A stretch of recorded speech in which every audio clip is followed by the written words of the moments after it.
நண்பர்கள் அனைவருக்கும் வணக்கம். இன்றைக்கி நாம் பார்க்க இருக்கக்கூடிய இந்த காணொளி, இந்தியாவில் பல தலைவர்களை நம்ம பார்த்துருப்போம். அவர்களுடைய கதைகள்லாம் நம்ம கேட்டிருக்கோம். பல பேர் தங்களுடைய வாழ்க்கையே இந்த நாட்டுக்காக அர்ப்பணிச்சிருக்காங்க. அந்த வரிசையில் நம்ம பார்க்க போகிற தலைவர் வீரர் சுபாஷ் சந்திர போஸ். பேரை கேட்டதுமே நமக்கு கூட ஒரு உத்வேகம் வருது, வீரம் வருது. உண்மையாகவே வீரமாக வாழ்ந்தவருக்கு எப்படி இருக்கும் யோசித்து பார்க்கவே முடியல. நாம தான் மொழின்னு பிரித்து பார்த்துக்கிட்டு இருக்கோம். ஆனால் மனிதர்கள்ங்கிற எண்ணத்தை நாம் வளர்த்துக்கணும். சுபாஷ் சந்திர போஸ் எப்போ பிறந்தாங்க? 1897 ஒரிசாவில் உள்ள கட்டாக்கில் தான் பிறந்திருக்காங்க. இவருடைய அப்பா ஃபேமிலி ஃபுல்லாகவே பார்த்திங்கன்னா வங்க மன்னர்கள் கிட்ட படை தலைவர்களாக இருந்திருக்காங்க, போர் அமைச்சர்களாக இருந்திருக்காங்க. அப்போ எப்படி ஒரு வீர மரபில் வளர்ந்துருக்காரு பாருங்கள். இவரோட அம்மா பிரபாவதி, இவங்களுமே பார்த்திங்கன்னா பிரபு குலத்தில் பிறந்தவங்க. இவங்க 9வது பிள்ளையாக இவர் பிறந்திருக்காரு நம்ம தாத்தா சுபாஷ் சந்திர போஸ். பள்ளி படிப்பை கட்டாக்கில் உள்ள பேப்டிஸ்ட் மிஷனில் தான் படிச்சிருக்காங்க. அதே மாதிரி கல்லூரி படிப்பை கூட கொல்கத்தாவில் உள்ள ரேவன்ஷா கல்லூரியில் படிச்சிருக்காங்க. இவங்களுக்கு விவேகானந்தர்னால் ரொம்ப பிடிக்கும். அதனால் இவருடைய கருத்துக்களில் அதிக ஈடுபாடு கொண்டிருந்தார். இவர் என்ன பண்ணுறாருன்னா 16வது வயசில் வீட்டை விட்டு வெளியே வந்துடுறாரு. வெளியே என்ன பண்ணுறாருன்னா அவருக்கான ஒரு குருவை தேடி அலையிறாரு. ஒரு வழியாக கடைசியாக வாரணாசியில் ராமகிருஷ்ண மடத்தில் உள்ள பிரம்மானந்தரை சந்திக்கிறாரு. இங்கே தான் இவருடைய வாழ்க்கையே திசை திரும்புது. பிரம்மானந்தரை சந்தித்ததை பற்றி தன்னோட நண்பர்கிட்ட இவர் ஷேர் பண்ணுறாரு. யாருக்கு பிரம்மானந்தரோட அந்த அருள் கிடைக்குதோ அவங்க வாழ்க்கையே ஃபுல்லாக மாறி போயிடுது. எனக்கும் அந்த மாதிரி தான் மாறி இருக்குன்னு சொல்கிறாரு. என்ன மாற்றம்னு தானே கேட்குறீங்க? தன்னோட வாழ்க்கையே நாட்டுக்காக அர்ப்பணித்தார் பார்த்தீங்களா? அந்த மாற்றம்தான். துறவரத்தை பின்பற்றலான்னு ஒரு கட்டத்தில் இவர் நினைக்கிறாரு. சரியான குருவே இவருக்கு கிடைக்கல. அப்புறம் அவங்க அப்பா சொன்னபடி 1915 கொல்கத்தா மாநில கல்லூரியில் சேர்றாரு. இவருக்கு ஆங்கில இனவெறி மிக்க ஒரு ஆசிரியர் பாடம் நடத்துகிறாரு. அவர் பாடம் நடத்துகிறப்பெல்லாம் இந்தியர்களை உதாசீனப்படுத்துறது, அவமதிக்கிறது, இப்படியே பேசிக்கிட்டு இருக்காரு. இது நம்ம தாத்தாவுக்கு பிடிக்குமா? பிடிக்கவே இல்லை. இது நம்ம தாத்தாவுக்கு பிடிக்காதனால அங்கே சும்மா இருப்பார் அவர். உடனே சண்டை போடுறாரு. சண்டை போட்டதும் அந்த நிர்வாகம் என்ன பண்ணுறாங்கன்னா இவரை படிக்க விடாமல் கல்லூரியை விட்டு நீக்கிடுறாங்க. 1917 மீண்டும் வேற ஒரு கல்லூரியில் போய் பட்டப்படிப்பை படித்து முடிக்கிறாங்க. வீட்டுக்கு வந்தால் கூட நாட்டை பற்றியே பேசுகிறது நம்ம தாத்தாவோட வழக்கமாக இருந்திருக்கு. அப்போ அவங்க அப்பாவுக்கு இதெல்லாம் பிடிக்கவே இல்லை. அதனால் அரசியலில் இவனை ஈடுபட விடக்கூடாதுன்னு நினச்சி இந்திய குடிமைப்பணி தேர்வுக்காக படிக்க லண்டன் அனுப்பி வைக்கிறாங்க. இவரும் அந்த தேர்வில் வெற்றி பெறுறாரு. அப்போ எவ்வளோ பிரில்லியண்ட்டாக இவர் இருந்திருப்பாரு பாருங்க. ஆங்கிலேயர்கிட்ட வேலை செய்கிறது இவருக்கு பிடிக்காதனால இவர் அந்த வேலையையும் விட்டு வந்துடுறாரு. காங்கிரஸ் ஜனநாயக கட்சி ஃபார்வர்டுன்னு ஒரு நாளிதழை நடத்திட்டு வராங்க. அந்த நாளிதழுக்கு இவர் ஆசிரியராக போகிறாரு. அதில் பார்த்தீங்கன்னா உணர்ச்சி மிக்க பல கட்டுரைகளை எழுதுகிறாரு. கொல்கத்தாவில் பல சீர்திருத்தங்களை செய்கிறாரு. மக்களோட ஆதரவு நாளுக்கு நாள் பெருகிக்கிட்டே போகுது. இதெல்லாம் பார்த்துட்டு அரசு சும்மா இருக்குமா என்ன? 1924 நம்ம தாத்தாவை கைது பண்ணி கொல்கத்தா மத்திய சிறையில் அடைச்சிடுறாங்க. கைது பண்ணதுமே இவருக்கு ஆதரவாக மக்கள், தலைவர்கள் எல்லாம் நாடு முழுக்க போராட்டம் செய்கிறாங்க.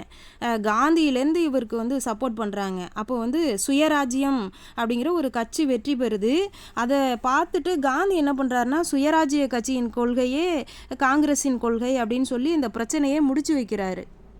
நம்ம தாத்தா சுபாஷ் சந்திர போஸை கைது பண்ணதுனால எங்கே பார்த்தாலும் போராட்டம் நடக்குது. உடனே பிரிட்டன் அரசாங்கம் என்ன பண்ணுதுன்னா கடல் கடந்து மாண்டலே சிறைக்கு இவரை மாற்றி அனுப்பிடுறாங்க.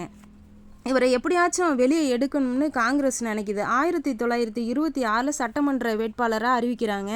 சிறையில் இருந்துக்கிட்டே அறிக்கையை வெளியிடுறாரு. எவ்வளவோ தடை வந்தாலும் பெருவாரியான வாக்கு வித்தியாசத்தில் வெற்றி பெறுறாரு. சிறையிலே இருந்துகிட்டு இருக்கவும் இவங்களுக்கு உடல்நிலை அப்படிங்கிறது ரொம்ப பாதிக்கப்படுது. உடனே நிபந்தனை எதுவுமே இல்லாமல் விடுதலை செய்கிறாங்க. 1938 காங்கிரஸ் தலைவராக இவங்க பொறுப்பெடுக்கிறாங்க. எவ்வளோ போராட்டம் பாருங்கள் இவங்களுடைய வாழ்க்கையில். அப்புறம் பார்த்திங்கன்னா 2வது உலக போர் அப்படிங்கிறது வருது. உடனே பிரிட்டன் அரசுக்கு எதிராக மக்கள் எல்லாம் ஒன்று திரட்டணும் அப்படின்னு நினச்சி ஒன்று திரட்ட ஆரம்பிச்சிட்டாரு. 1940 திரும்பவும் இதை காரணம் காட்டி அடைக்கிறாங்க அவரை. அப்போ இந்த உலக போரில் பிரிட்டன் தோற்று போயிடுது. இந்த சான்ஸை நம்ம நல்லா பயன்படுத்திக்கணும்னு நினச்சிட்டு இந்தியாவை எப்படியாவது காப்பாற்றிடணும் அப்படின்னு நினைக்கிறாரு. உண்ணாவிரதம் இருக்கலாம் அப்படின்னு யோசித்து உண்ணாவிரதத்தை ஆரம்பிக்கிறாரு. பிரிட்டன் அரசு எவ்வளவோ சொல்லுது, ஆனால் அவர் கேட்கவே இல்லை. உடல்நிலை ரொம்ப மோசமாயிட்டே போகுது. ஒரு வாரமாக சாப்பிடல, எப்படி இருக்கும் யோசிச்சு பாருங்கள். இந்தியாவிலேருந்து வெளியேறிடணும்னு நினச்சி தலைமறைவாகிடுறாரு. இஸ்லாம் சகோதரர் போல் தாடி வச்சுக்கிட்டு தப்பி போயிடுறாரு ஜெர்மனிக்கு. அங்கே ஹிட்லரை சந்திக்கிறார். அவரும் இந்திய விடுதலைக்கு முழு ஆதரவு தரேன்னு சொல்கிறாரு. 1941 சுதந்திர இந்திய மையம்ங்கிற ஒரு அமைப்பை தொடங்குறாரு. அப்புறமா என்ன நடக்குது, நாட்டுக்குன்னு ஒரு தனி கொடியை உருவாக்குறாரு. ஜனகணமன பாடலை தேசிய கீதமாக அறிவிக்கிறார். இந்திய தேசிய இராணுவத்தை மீட்டு எடுக்கணும் அப்படின்னு யோசிக்கிறாரு. அதோட தலைவராகவும் பொறுப்பெடுத்துக்கிறாரு. ஆட்களை நிறைய திரட்டி பயிற்சி கொடுக்குறாரு. அந்த சமயத்தில் ஐயா முத்துராமலிங்க தேவர் நம்ம தமிழ்நாட்டில் இருந்து 600 பேரை இராணுவத்துக்கு அனுப்பி வைக்கிறாங்க. 1943 சுதந்திர பிரகடனத்தை வெளியிடுறாரு. அந்த டயத்தில் பார்த்தீங்கன்னா கொத்து கொத்தாக நம்முடைய மக்களெல்லாம் கொள்கிறாங்க. இந்த போரில் இந்திய தேசிய படை தோல்வியை இறுதியில் சந்திக்குது. இவ்வளோ போராட்டத்துக்கு அப்புறம் 1945 ஆகஸ்ட் 18 தாய்பெயில் அப்படிங்கிற அந்த வானூர்தி தளத்தில் நடந்த விபத்தில் இவர் இறந்துட்டதா அறிவிக்கிறாங்க. ஆனால் தைவான் நாடு என்ன சொல்லுதுன்னா, அப்படி ஒரு விபத்தே இங்கே நடக்கலை அப்படின்னு சொல்லி மறுத்து பேசுது. யாருமே இவருடைய இறப்பு செய்தியை ஏற்றுக்கவே இல்லை. சோவியத் ஒன்றியத்துக்கு தப்பி போயிட்டாருன்னு தான் நினச்சாங்க. 2006 கூட இறப்பில் சந்தேகம் ஒரு குழு அமைச்சு அதில் நேதாஜி விமான விபத்தில் இறக்கலை, சோவியத் ரஷ்யாவுக்கு தப்பி போயிட்டார்னு அறிக்கையை கொடுக்குறாங்க. நேதாஜி மரணம் பற்றிய தெளிவான முடிவு இன்னைக்கு வரைக்குமே நமக்கு கிடைக்கவே இல்லை. 1992 இவருடைய சேவையை பாராட்டி இந்திய அரசாங்கம் இவருக்கு பாரத ரத்னா அப்படிங்கிற உயரிய ஒரு விருதை வழங்கியிருக்காங்க. இவரை போன்றவர்கள் போராடியதால் தான் நாம் இன்னைக்கு சுதந்திரமாக இருக்கோம். உண்மையான வீரர் இவர். இறப்பு என்பது உறுதி செய்யப்படாவிட்டாலும் நம் இதயத்தில் இவர் வாழ்ந்து கொண்டு தான் இருக்கிறார்.